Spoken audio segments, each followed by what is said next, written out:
Cada guia será que atua numa fase da vida? Com certeza. Olha só, eu vou contar uma outra história aqui. Eu não comentei que quem fundou o terreiro, quem me ajudou a escrever o livro foi o seu Flecha Dourada, meu guia-chefe. Quando a gente fala guia-chefe, isso categoriza que ele tem uma função na minha vida já. Só que acontece o seguinte, o Flecha Dourada não está mais comigo. Como assim? Né? O que aconteceu? Ele passou por um processo evolutivo no processo da jornada espiritual de evolução dele. E quando eu encerrei o terreiro, que a gente estava com o terreiro aberto antes da pandemia, quando chegou a pandemia a gente teve que fechar. E ele virou e falou, ó, eu tenho um processo que eu tô seguindo aqui, ele já tinha me avisado, que eu não vou mais te acompanhar como guia-chefe. Eu estarei ligado a você, mas não serei mais um guia-chefe de Umbanda e nem vou mais incorporar. Aí eu, por quê? Porque eu entrei numa outra ascensão evolutiva na minha vida, né? Na minha jornada espiritual, que não dá mais para seguir nesse caminho. Então, quem vai assumir a sua frente, que já era um guia que estava comigo, mas ele assumiu a frente como guia-chefe, é o Mexu. Então, teve uma troca de hierarquia espiritual. E, consequentemente, a fase da minha vida mudou também. Eu fechei o terreiro e abriu... E abriu um outro ciclo de vida. Agora, volto a falar mais de magia e espiritualidade no contexto mais geral e de quebra de crença. Coincidentemente, coisa que não existe, a gente sabe disso, o seu Sete, ele é mago, né? Ele foi um mago em alguma vida, ele trabalha com magia no outro lado, segundo ele é filósofo e tudo mais, né? Foi filósofo e segue com essa diretriz. Ou seja, realmente acontece isso. Em cada fase da nossa vida, os guias também sintonizam-se com a gente da mesma forma. Do mesmo jeito que, por exemplo, se você, por sintonia, começa a sentir uma correspondência por uma religião, aquele guia que está na frequência mais próxima daquela religião acaba assumindo a frente.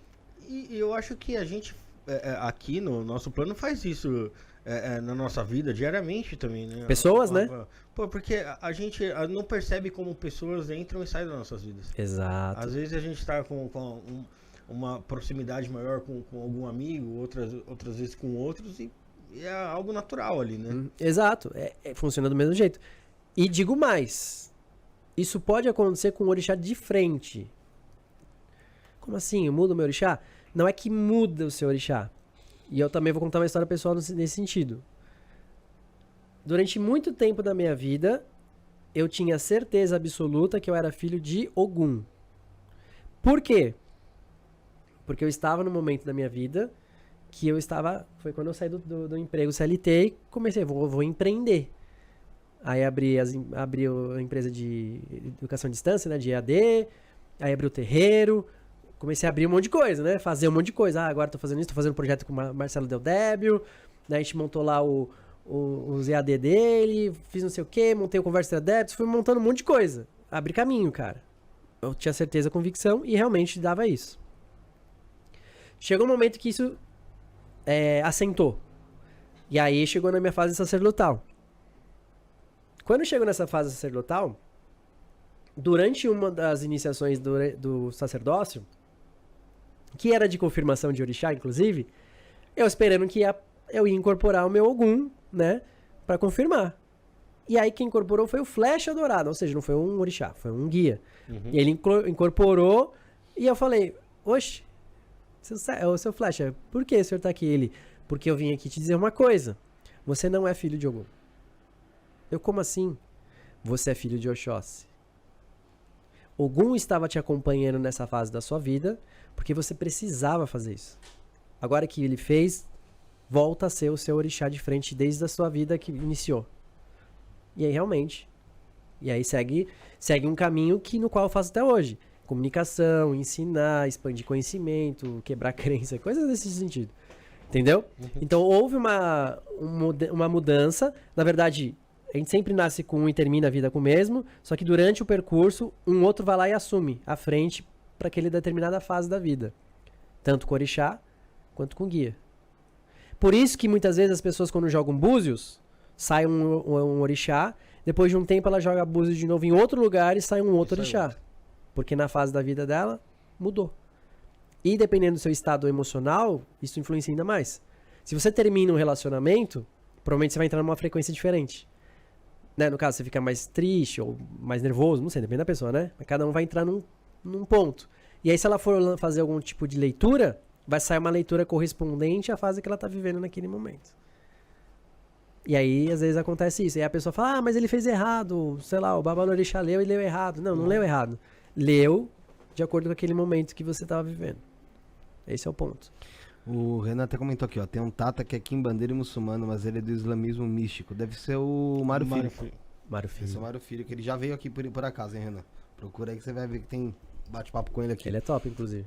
Vamos falar sobre essa parte da hipnose e também se a gente, na verdade, né, até antes de falar hipnose, dá pra gente fazer algum tipo de Interação exercício, com- interação, aqui, alguma coisa do tipo, PH? Tá.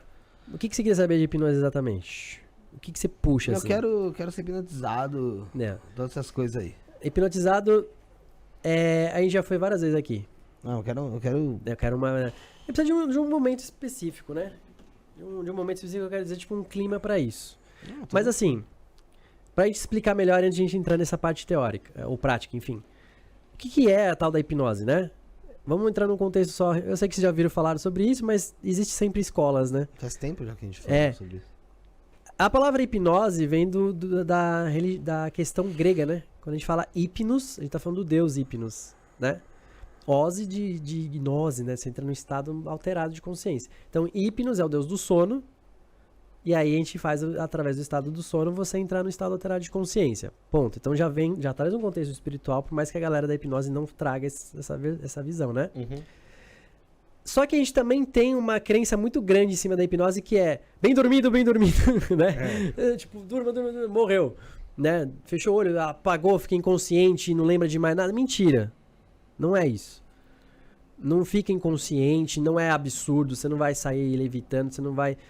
Ah, mas você imita uns bichos, né? Se eu puder. Sim, se você jogar uma sugestão, mas não assim, tipo, vai lá, imita uma foca agora. Não. Não é assim. Lucas Neto. Sabe? O que acontece? A gente passa por todo um processo de gatilhos mentais, e isso tá dentro das religiões, e eles sabem muito bem como utilizar isso, e às vezes de maneira inconsciente, porque eles não estudaram sobre, mas por replicar, acabam fazendo. Aliás, esse é o propósito